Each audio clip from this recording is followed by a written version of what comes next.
बोलो जयकारा बोल मेरे श्री गुरु महाराज की जय। मन को वश में करने का सुगम उपाय। मन की व्यक्ति है और मन ही व्यक्त है। सच्चाई तो यह है कि यह समस्त जगत ही मन की कल्पना है।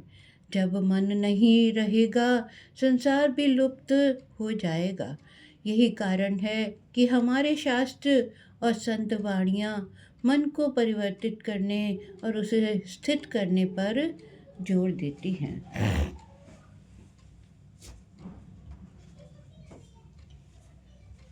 संतों का कथन है, जब लग मन थिर नहीं तब लग परस न होए। दादू मनवा थिर भया सहज मिलेगा सोए।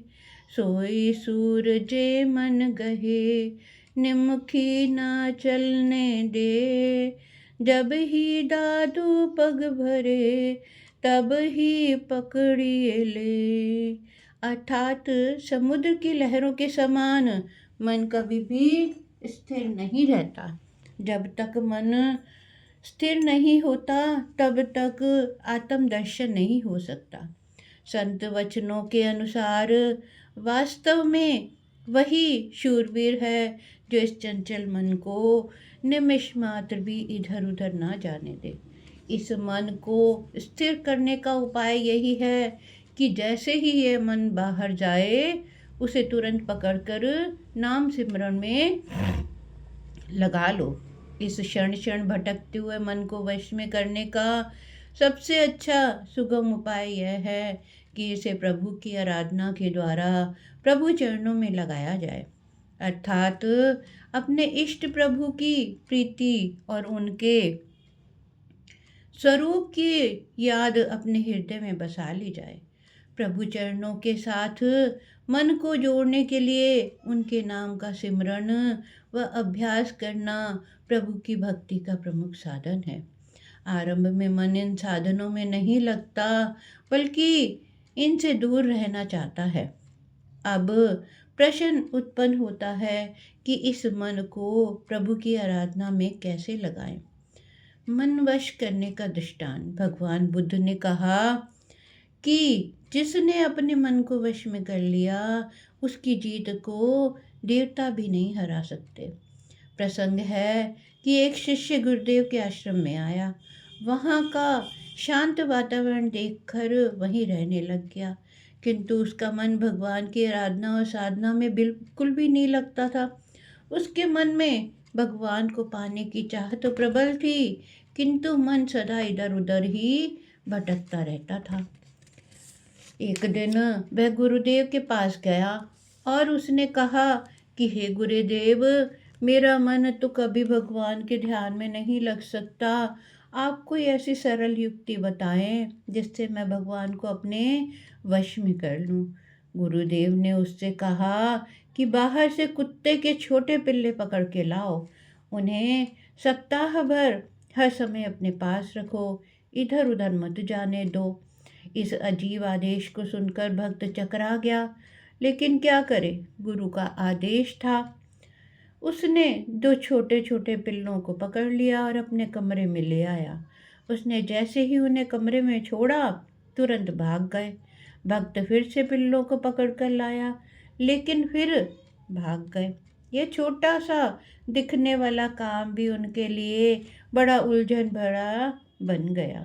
शिष्य ने फिर गुरुदेव से विनती की कि भगवान, ये पिल्ले तो मेरे पास रुकते ही नहीं। तब गुरुदेव ने उसे युक्ति बताई, इन पल्लों को अच्छी तरह से खिलाओ पिलाओ। यह सुनकर उसने उन्हें पकड़ लिया और दूध रोटी खिलाना प्रारंभ कर दिया। अब वे पिल्ले उसके पास रहने लगे। सप्ताह भर उन पिल्लों को की यत्नपूर्वक ऐसी सेवा की कि अब वो उसका साथ नहीं छोड़ रहे थे। भक्त के प्रयास के बाद भी पिल्ले नहीं भागे।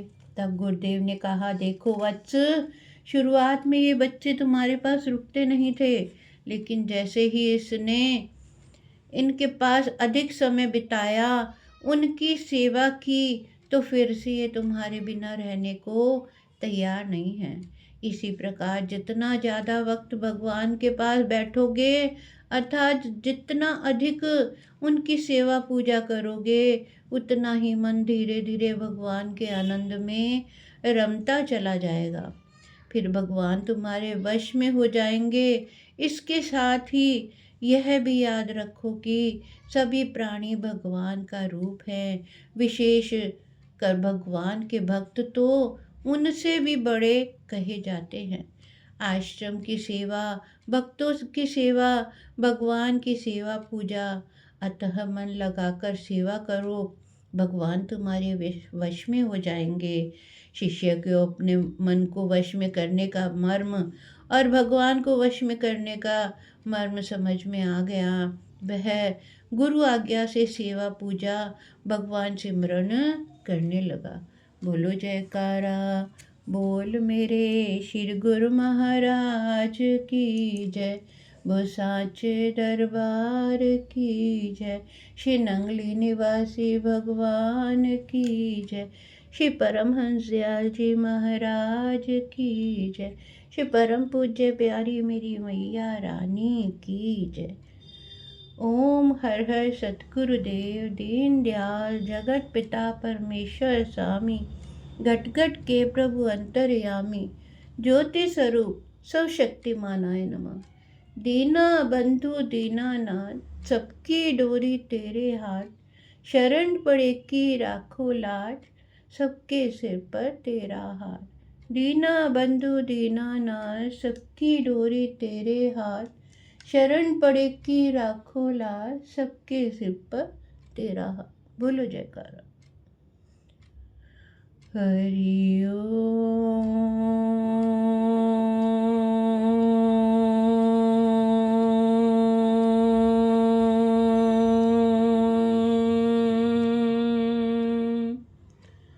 हरि ओम,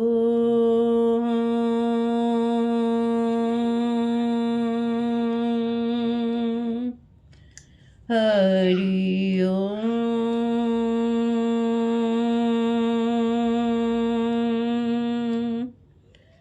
हरि हरि ओम,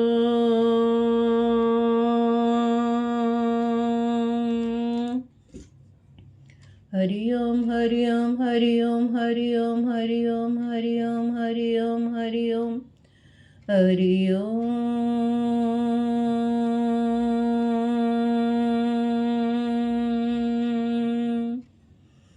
हरि ओम।